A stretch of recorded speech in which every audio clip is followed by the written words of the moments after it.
Pessoal, tudo bem?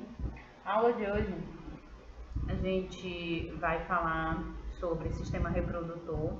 Esse conteúdo está no módulo de vocês, no módulo 3, tá? O capítulo 7.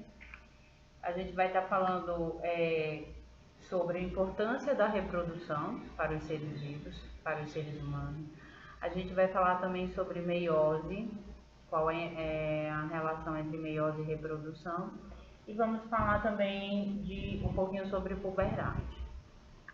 Bom, algumas questões podem ajudar a gente a entender melhor o sistema reprodutor. Primeiro, por que a imagem representada pode estar relacionada com a reprodução? Então, o que a gente vê? Uma mulher amamentando seu bebê. Você provavelmente já deve ter visto uma cena semelhante à da tela do pintor, na verdade, do pintor Pierre Auguste, né? Eu acho que é assim que se pronuncia. Mas é uma cena, assim, ela representa mais do que uma mãe e seu filho. Ela faz parte de um processo que a gente chama de reprodução, né? E embora o desenvolvimento de um novo ser ocorra no interior do corpo da mulher, a participação do homem é essencial para a reprodução humana. Como é que a gente pode explicar essa afirmação? Como é que a gente pode estar explicando a participação do homem no processo de reprodução? Bom, para a gente falar de todos os mecanismos da reprodução, primeiro é importante que a gente entenda a função da reprodução para os seres vivos. Então, a reprodução ela é fundamental para a perpetuação da espécie, uma vez que os seres vivos eles surgem apenas a partir de outros seres vivos iguais a eles por meio desse processo. Então, ou seja, um ser humano gera outro ser humano, uma planta gera uma planta, um fungo gera um fungo. Então, os seres vivos eles vão surgir a partir de outro ser vivo pré-existente igual a ele. Por que isso é importante? É importante a gente conhecer o ciclo reprodutivo dos seres vivos. Isso vai permitir o desenvolvimento de estratégias, né? E principalmente medidas para evitar a extinção dos seres vivos, tá? Dessa forma, a gente vai contribuir para a preservação das espécies, inclusive daquelas de interesse econômico. A importância da reprodução, mais uma vez. Então, nos seres humanos, a reprodução, ela é sexuada. Então, como nós já vimos, né, como nós já estudamos, os seres vivos, eles nascem, eles crescem, eles se reproduzem e morrem, né? Assim, a reprodução, ela faz parte do ciclo de vida dos seres vivos. Para que as espécies mantenham um ambiente ao longo dos anos, é preciso que novos indivíduos sejam gerados. Isso é possível por meio da reprodução, que é um processo que permite a geração de novos indivíduos. Nos seres humanos, a reprodução ela é sexuada, ou seja, ela envolve a participação de células especiais chamadas gametas, que se originam de um tipo de divisão denominado meiose, tá? Vamos assistir aqui um vídeo que ele fala sobre a divisão celular, que é a meiose, que é responsável pelo processo de formação dos gametas, tá? Então, o que a gente observa aqui é uma célula, tá? Essa célula é uma célula que a gente chama de diploide, é uma célula que tem 46 cromossomos, ou seja, ela tem um número total de cromossomos da espécie humana. E essa célula ela vai sofrer um processo de divisão, ela vai se dividir em quatro, mas para que ocorra essa divisão vai ocorrer toda uma reorganização do material genético. Então esse material genético ele vai ficar mais condensado, ele vai ficar mais curto, é o que nós chamamos de cromossomos. Nos cromossomos, eles são formados por genes, e esses genes contêm nossas informações genéticas, tá? E durante o processo de meiose, vai ocorrer troca de pedaços desse cromossomo, é o que a gente chama de crossing over, né? Essa troca vai permitir a variabilidade genética, ou seja, a diferença entre os indivíduos. As pessoas podem ser até semelhantes, porém elas não são iguais. Em alguns casos, como gêmeos idênticos, sim.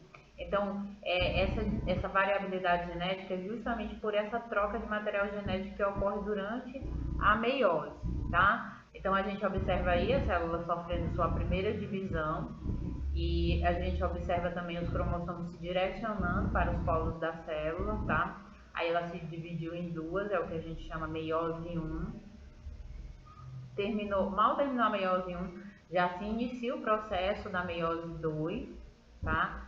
Em que a gente vai ver o pareamento dos cromossomos. Depois nós vamos ver que esses cromossomos vão se direcionar para o meio da célula e a célula vai sofrer uma nova divisão, tá certo? Formando 4 células com metade no número de cromossomos. Então essa divisão aí, a meiose, ela é importante para a formação dos gametas. Então os gametas eles são responsáveis pela reprodução, tá? Eles contêm o material genético para a formação da nova vida. E eles são formados através de um processo que a gente chama de meiose. Nós temos a meiose 1, a meiose 2, que vai envolver vários processos, vai envolver também a questão da troca de material genético. Isso é característica da reprodução sexual. Então aí nós temos em mais detalhes aí, né, a meiose 1 é onde ocorre o pareamento dos cromossomos. Aí a gente tem um cromossomo vermelho e outro azul. Justamente, didaticamente, isso aí é para separar o cromossomo de origem paterna e o cromossomo de origem materna, e a gente percebe a troca de material genético. Então eles trocam pedaços. Esses pedaços, como eu falei para vocês, é importante para a variabilidade genética, para diferenciar características dos seres vivos, certo?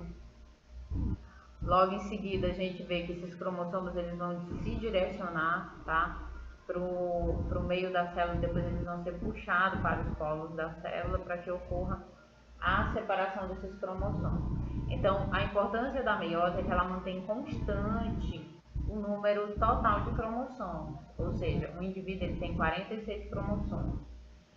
Quando ele forma os seus gametas, ele vai formar com metade do número de cromossomos. Então, eu tenho 23 do pai e 23 da mãe. Quando ocorre o processo de fecundação, né, volta a ser o número inicial, que é 46. Então, a meiose, como vocês estão vendo aí, é um processo de divisão celular importante na reprodução sexual e que vai envolver a participação, principalmente a participação dos cromossomos, principalmente essa troca de material genético. E dentro da meiose vai ter várias fases, que a gente vai estudar essas fases no ensino médio. O importante é que vocês entendam, né, que a meiose é uma divisão celular em que você tem uma célula mãe, uma célula adulta, que vai formar 4 células, com metade do número de cromossomos. E uma das características aí que a gente vai ver é a troca de material genético, certo? Bom, e para finalizar, a gente vai falar aqui sobre a puberdade, né?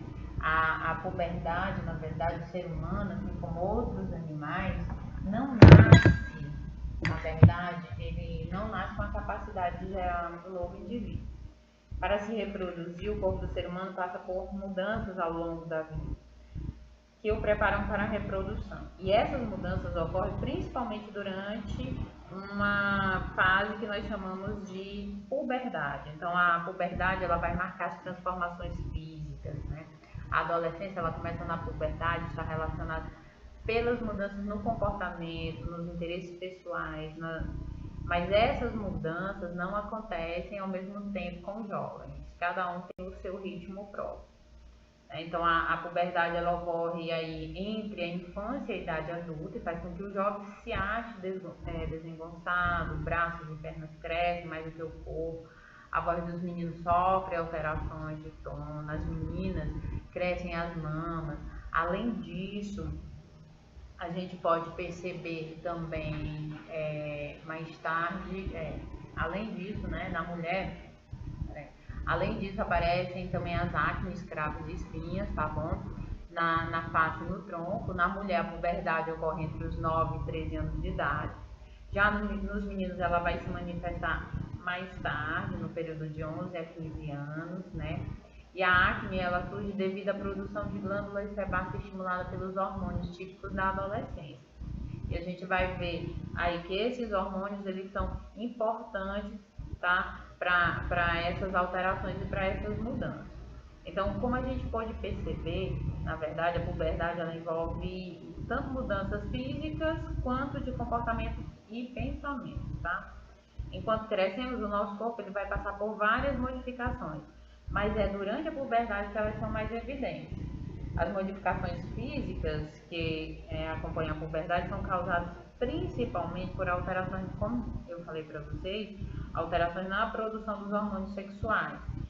O masculino eu tenho testosterona, tá? E o feminino eu tenho estrógeno e progesterona, tá certo? Então, quais são essas alterações mais evidentes? Nos meninos, a gente vai destacar o desenvolvimento dos pelos na região púbica, né? Onde se localizam os órgãos genitais externos, nas axilas, na barba, aumento da laringe, o que resulta também numa voz mais grossa. Nas meninas, as principais modificações são desenvolvimento das mamas, acúmulo de gordura em algumas regiões do corpo, como o quadril, crescimento dos pelos nas regiões da axila e na região pública também, aumento do útero e principalmente a liberação do ovócito, que é o que a gente chama de primeira menstruação. Tá, gente? Essa foi a primeira parte sobre reprodução, tá? Próxima aula a gente vai estudar detalhadamente o sistema reprodutor masculino e logo em seguida o sistema reprodutor feminino. Então, a aula de hoje, por hoje é só.